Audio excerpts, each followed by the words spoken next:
I finally did it. I finally unlocked all of the characters in Dead or Alive 4. It's been a long time coming. And no, I didn't just import a save from online onto my Xbox. I'm not a cheater. So, let's check out all the characters in Dead or Alive.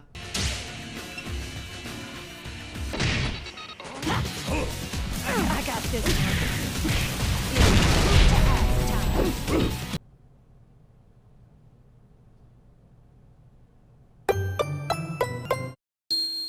The final game in the mainline Dead or Alive series. Today, it's been a long time coming, but we're taking a look at Dead or Alive 5. Rather, the definitive version of Dead or Alive 5, Last Round, for the PlayStation 4 and the Xbox One. Dead or Alive 5, in my opinion, brings the biggest changes that's ever come to a Dead or Alive game. While the controls are the same for the most part, new adjustments have been made to further the experience. And these, for lack of a better term, are the adjustiest of all the adjustments ever made in Dead or Alive. Counters for regular attacks output less damage now, but to offset this, there are explicitly more ways to hurt and punish your opponent. Critical bursts and stuns, special tactics that put your opponent in a standstill, but only left with the ability to counter, are brand new to DOA, putting much more emphasis on this fighting game triangle we have going on. You remember, strikes beat throws, throws beat holds, and holds beat strikes. Attack, defense, and timing. But you'll be able to witness the biggest addition to the game if your health goes under 50% and starts to glow red. Depending on your character, a held command allows you to initiate the Power Blow, a flurry of attacks that ends with a final, giant launching strike. In the split second the action slows, you're able to aim your attack to any brand new destructible set piece or to any of the traditional danger zones. If you also haven't noticed, the game is the most advanced DOA in the presentation department too. Gone are the days of the big-eyed, round-faced eye candy of DOA, and in are the more realistic, down-to-earth, big-eyed, round-faced eye candy of DOA. Everything's all shiny and bright, but for some reason the fight introductions aren't so smooth, but that's a small price to pay for smooth, sensational gameplay. And really, that's what matters most in the end. If you look even closer, characters even sweat and have dirt on them at the end of fights, if they were rough enough. The arcade mode is your regular ladder type mode, and tag matches as well as turn-taking 8-player team battles return as well. New characters join the fray, plenty more if you're playing the most recent version. And to add even more variety and fan service, Akira and Sarah from Sega's Virtua Fighter series make guest appearances. Two worlds collide, and it makes me giddy. There is one more new character coming in March of 2016.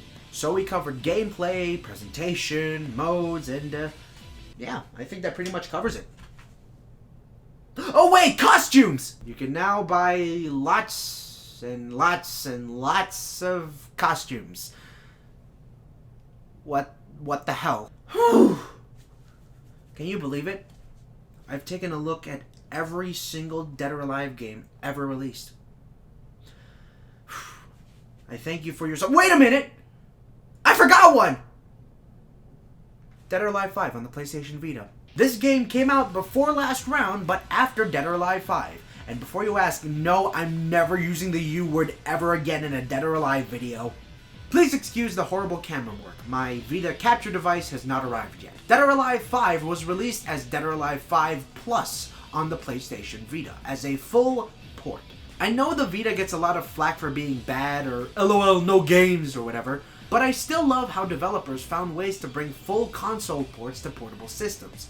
A lot of fighting games were fully ported to the Vita. Street Fighter Cross Tekken, Mortal Kombat, Injustice, Ultimate Marvel vs. Capcom I said the U word again! The only real kicker in 5 Plus was this new gimmicky first-person mode called Touch Fight. I know you're supposed to touch and tap all smooth with strategy, Minority Report style, all knowing what the heck you're doing, but really I just tap. Maybe swipe. If you only have a Vita, sure, go get Dead or Alive 5 on the Vita, but no question here that the new generation console versions are better. Get your first in Last Round. And make sure it's not Ultimate! Finally, that's it. That's every Dead or Alive game. I've covered every Dead or Alive game. 1, 2, 3, 4, and 5. No. Not every Dead or Alive game. Not the one that mattered.